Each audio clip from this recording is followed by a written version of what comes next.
வணக்கம் அன்பு மக்களே. இந்த பதிவில் நாம் பார்க்கிறப்போது ரிஷபராசியில் செவ்வாய் பயிற்சி.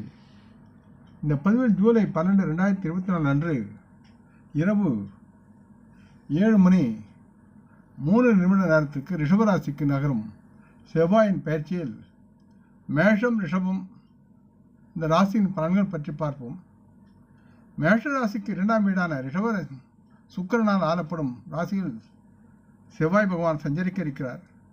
பொதுவாக செவ்வாய் மேஷம் மற்றும் விருச்சிக ராசிகளை ஆட்சி செய்கிறது. எனவே செவ்வாய் ஒரு கேந்திர ஸ்தானத்தில் சந்திரனிலிருந்து மேஷம் அல்லது விருச்சிக ராசியில் அமர்ந்திருந்தால் அது சக்தி வாய்ந்த ருச்சிக யோகத்தை உருவாக்குகிறது. ரிஷபராசியில் உள்ள செவ்வாய் பயிற்சியை அது அளிக்கும் நேர்மறை மற்றும் எதிர்மறையான பண்புகளை நாம் பார்ப்போம். எனவே ரிஷபம் 2024 வரவிருக்கும் செவ்வாய் பயிற்சி 2 ராசிக்காரர்கள் வாழ்வில் என்னென்ன தாக்கத்தை ஏற்படுத்தும் என்பதையும் அதை தவிர்க்க என்னென்ன நடவடிக்கைகள் எடுக்கலாம் என்பதையும் இந்த சிறப்பு பதிவின் மூலம் பார்ப்போம். மேஷம் மற்றும் ரிஷபம் ராசி வாரியான சாதக பாதக பலன் சார்ந்த கணிப்புகள் பற்றி வருகிறது. மேஷ ராசி மக்களுக்கு செவ்வாய் முதல் மற்றும் 8வது வீடுகளை ஆளுகிறது மற்றும் தற்போது 2வது வீட்டின் வழியாக அவர் பயணத்தை செல்கிறார். ரிஷபத்தில் இந்த செவ்வாய் சஞ்சாரம் எதிர்பாராத நிதி ஆதாயங்கள் மற்றும் வருமானத்தை மேஷராசிக்கு அதிகரிப்பதில் வலுவான கவனம் ஆகியவற்றை கொண்டு வந்து சேர்க்கிறது என்று நம்பலாம். மேஷராசி மக்களின் தொழில் ரீதியாக உங்கள் முயற்சிகளுக்கான அங்கீகாரத்துடன் முன்னேற்றம் ஏற்படும். வியாபாரத்தில் உங்கள் போட்டித்திறன்கள் கணிசமான லாபத்திற்கு வழிவகுக்கும். பொருளாதார நிதி ரீதியாக சேமிப்பு மற்றும் அது சார்ந்த குவிப்புக்கான வாய்ப்புகளுடன் நிலையான பணப்பொருக்கத்தை நீங்கள் நடத்துவீர்கள். உங்கள் தனிப்பட்ட உறவுகளில் நீங்கள் வலுவான மதிப்புகளை பெறுவதற்குண்டான சூழல் இருக்கிறது மற்றும் உங்கள் வாழ்க்கைத்துடன் இணக்கமான உறவை நீங்கள் அனுபவித்து நலமாக வாழ்வீர்கள். தங்களின் ஆரோக்கியத்தை பொறுத்தவரை உங்கள் உறுதியும் தைரியமும் நல்லதொரு உடல்நலை பராமரிக்க உங்களுக்கு உதவுகிறது. முடிந்தவரை செவ்வாய்க்கிழமை அன்று விநாயகரை வணங்கி அவருக்கு அருகம்புல் மாலை சாத்துங்கள்.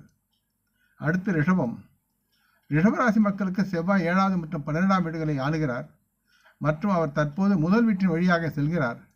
இந்த சீரமைப்பு பயணத்திற்கான வாய்ப்புகளை அதிகரிக்கவும் அர்த்தமுள்ள நட்பை வளர்ப்பதில் கவனம் செலுத்தவும் அறிவுறுத்தப்படுகிறது.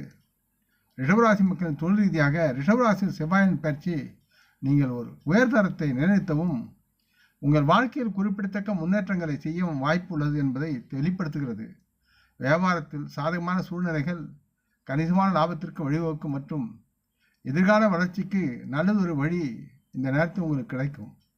பொருளாதார நிதி ரீதியாக ஸ்திரத்தன்மைக்கான வாய்ப்புகளுடன் காப்பீடு போன்ற வழிமுறைகள் மூலம் நல்ல ஆதாயங்கள் உங்களுக்கு சாத்தியமாகும். உறவுகள் உங்கள் வாழ்க்கை துணையுடன் நேர்மறையான துணியை நீங்கள் அமைத்து அதுக்கு தகுந்த முன்னேற்றங்களை பெற வேண்டிய சூழல் இருக்கிறது. தங்களின் ஆரோக்கியமாக நீங்கள் வலுவான நல்வாழ்வை வலுவான உடற்பயிற்சி நிலையும் எதிர்பார்க்க வேண்டிய சூழல் இருக்கிறது. ஆகவே தினம் யோகா, நடைப்பயிற்சி, யோகா பயிற்சிகள் செய்வது உங்களுக்கு நலமாகும். செவ்வாய் என்று வெள்ளிக்கிழமைகளில் அம்மன் கோயில் சென்று அம்மனை வணங்குங்கள். உங்கள் குடும்ப பெண்களை வணங்கி அவர்களது ஆசியை பெறுவது உங்களுக்கு நலமாக இருக்கும். இந்த பதிவை கேட்டு லைக் செய்து சப்ஸ்கிரைப் செய்து பகிரும் அன்பர்கள் யாவரும் வளமுடன் நலமாக திடகாத்திர ஆயுள் ஆரோக்கியத்துடன் சகலவிதமான தனதானிய ஆபரண ஐஸ்வர்யனை பெற்று சர்வகாரிய ஜெயத்துடன் வாழ்வாங்க வாழ வேண்டும் என்று இறைவன் பாதம் பணிகிறேன். நம் குடும்ப மூத்தோர்களை வணங்குவோம். வணக்கம், நன்றி.